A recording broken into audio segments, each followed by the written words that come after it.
Inflation rates in Canada hit an 18-year high. Justin Trudeau says that he doesn't think about monetary policy, and the legacy media ignore the story. I'm Candice Malcolm, and this is The Candice Malcolm Show. And to help us really make sense of these new inflation numbers, I'm joined by a conservative candidate for Carleton, the man who knows more about this issue probably than anyone else in the country, or at least he's the most articulate at explaining it. I'm joined by Pierre Poilievre. Thank you so much, Pierre, for joining us. Good to be with you. So here we are. There's a couple days left in the campaign. We know that there was a big gaffe that Trudeau made at the beginning, which a lot of conservatives picked up on. I don't really know that the media picked up on it much, but he flat out told us that he doesn't really think about monetary policy. Here we are a couple weeks later, and Canada has hit a 18-year high in terms of our inflation. So, what do you say to someone who's still standing by Justin Trudeau, despite the fact that he clearly doesn't know what he's doing when it comes to the monetary policy of this country? Well, there are two reasons why a political leader's opinion on monetary policy is important right now. The first is that monetary policy is being used to fund our government. For the first time since we've been born, the central bank is printing cash to fund government deficits. So, for example, last year, the money supply increased by about $354 billion. And the deficit the Trudeau government estimated it had was $354 billion. In other words, what's happening is the bank is buying government debt in order to make interest rates on that debt artificially low. But the cost of that, because there's no free lunch in economics, is borne by consumers, because all those dollars flood into the economy and bid up the price of goods, which is why we have a 17-year high in inflation. So that first reason why a political leader needs to care about monetary policy today is because Trudeau's government is using monetary policy to pay its bills with printed money. The second reason is that between now and December 31st, the next finance minister will sign a deal with the Bank of Canada setting out its mandate. Now, since the Mulroney era, that mandate has been to target inflation at 2%, period. You've got one job, Bank of Canada: keep inflation at around 2%. That's it. Now there's talk about radically transforming the bank's mandate so that it would be responsible for climate change and childcare and other sociological issues that are normally left up to elected governments, or better yet, to people's private lives. But central bankers are seen as potentially going from lending to spending and becoming part of the fiscal arm of governments. Trudeau has not stated where he stands on that. If we do that in the form of modern monetary theory, for example, paying for new governmental programs with an endless supply of printed money, then you will see runaway hyperinflation that could massively destabilize our economy. But we're not getting a clear picture of whether Trudeau would like to do that. Our view as conservatives is very simple: stick with the plan. The bank has one objective: keep inflation low, nothing more. And that's what we would sign as a new mandate for the bank if we're elected. Trudeau won't tell us. He won't tell us if inflation should be allowed to run rampant into the double digits like it did back in his dad's era.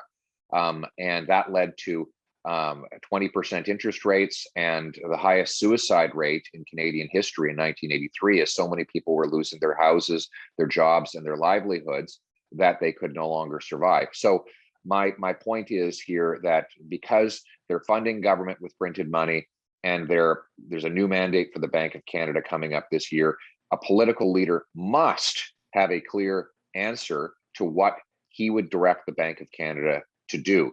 For us, it's low inflation, period. Well, don't count on the CBC to ask those kind of tough questions to Justin Trudeau. They're much more interested in his perspective on all the things he wants to talk about, like climate change. Pierre, it's interesting that it's a Liberal government that's taking us down this path, because yes, it was Trudeau's father who ramped up spending originally, but back in the 90s, when Canada went through a crisis where we almost literally couldn't find people to buy our debt, it was Liberals. It was Jean Chrétien and his finance minister, Paul Martin, who eventually were forced, because of circumstance, to get us out of this mess by drastically cutting spending. That wasn't that long ago. How is it that those Liberals are so different than these Liberals today?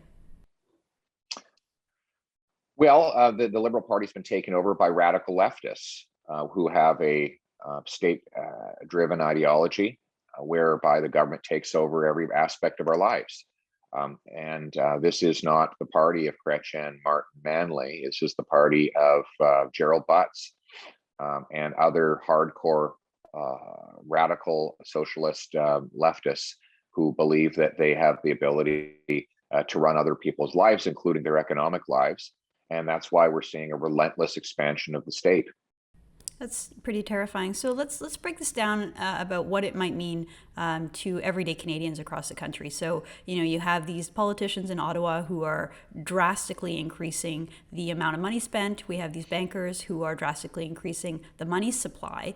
How does this impact a suburban family, say, living in suburban Toronto or suburban Calgary? Well, walk up and down the aisles of the grocery store and look at the prices. When you have more dollars chasing fewer goods, you get higher prices, and those price increases fall back hardest on the backs of the working class people.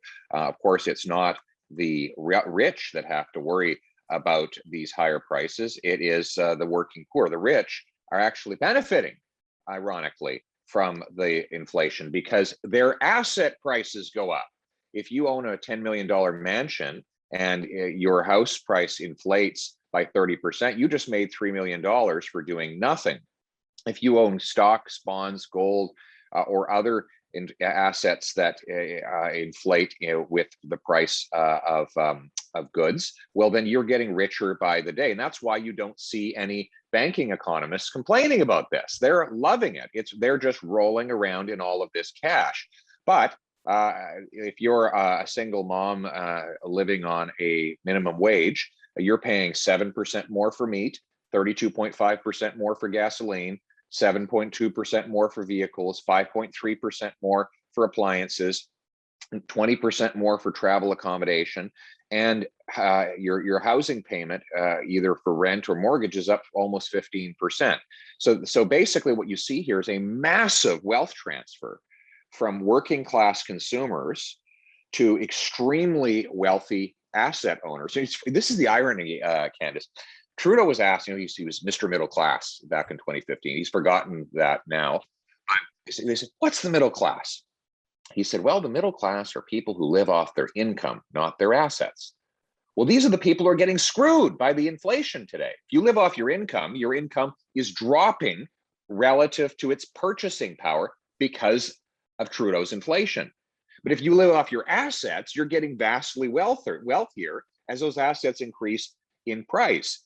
So this is a monster, ironically, from these same socialists who claim always to be so torn apart by the gap between rich and poor, have no problem with an inflationary agenda which concentrates more and more wealth in the hands of the very small minority who control the assets in the country while robbing the working class of its wages. Well, I would guess that Justin Trudeau doesn't even realize that that's what's happening, or that's what he's doing, because he's so focused on the government growth side. Even just to give you an example, when he did his CBC town hall the other night, he was asked about the economic recovery, the post-COVID economic recovery. What would he do? And his answers entirely stemmed upon more government programs. So we'll help you buy a house, we'll help you put your kids in daycare, we'll help you, every step along the way, there's more government help. And, to me, that's not an economic recovery. That's more government welfare. That's socialism. So I'm wondering what is, in that regard, the distinction? What will a conservative government do, if elected, to jumpstart the economy again, to get it going, to really push back this COVID recovery and get back get the economy back going so that there are more jobs and more opportunities to flip this around from what the disaster that Trudeau has caused on our economy? Well, we have to unleash the free enterprise system, which is the only way you can possibly generate any additional wealth in this country. And so that means reforming our tax system to reward rather than punish work, savings, and investment. Replace government checks with paychecks to fill the over 500,000 empty jobs that require workers, but they can't find them. We're going to give a temporary wage subsidy for net new hires.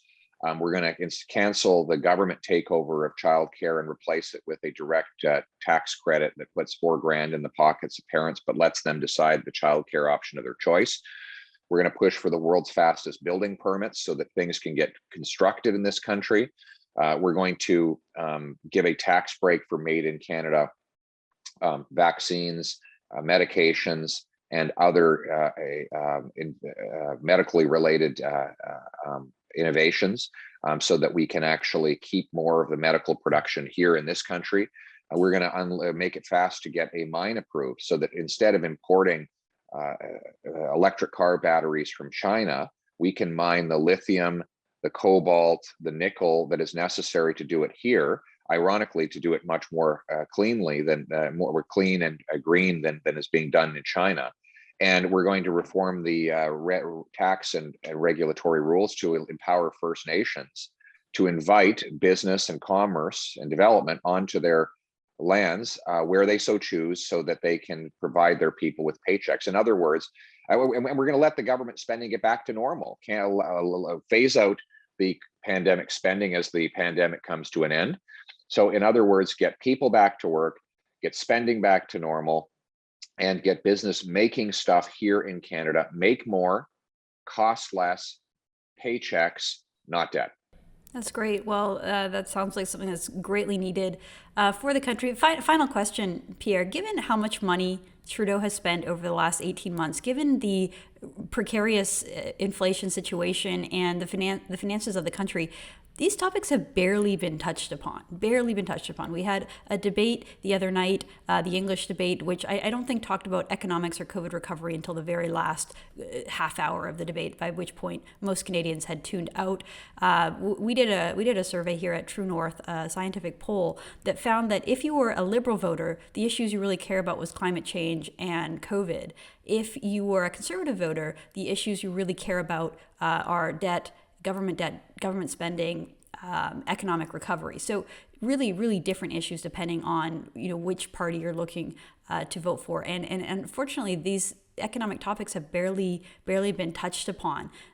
So I know you're running as a candidate, and you don't get to determine the media landscape in this country. It's part of what True North is fighting back on. But I can't help but feel that so much of the reason that this happens is because the media landscape is dominated by companies that take money from the Trudeau government. We know that Trudeau drastically expanded the CBC's mandate. We know that they did a newspaper bailout where they gave $600 million to failing newspapers. What would a Conservative government do if elected to change that? Would a Conservative government continue on that path of media bailouts and subsidies, or would you try to again remove the government from these media companies and allow them to compete on their own? The latter. Great. All right, short and simple. Well, thank you so much for your time, Pierre. We really appreciate you being here, and best of luck in your riding for the rest of the campaign on election night. Thank you very much. It is good to talk to an independent and unbiased media outlet like yours, and it's good that we do have some options, although the entire press gallery is pretty much controlled by the government and regurgitates government talking points for a living, which is kind of a sad and pathetic way to exist. But it is good that we have people like or organizations out there who are instead providing an independent and unbiased viewpoint to Canadians. So thank you for that. I appreciate it. Thank you so much, Pierre. All right, we'll talk to you again soon. Thank you so much. Great to be with you. Take care. Thank you so much for tuning in. I'm Candice Malcolm, and this is The Candice Malcolm Show.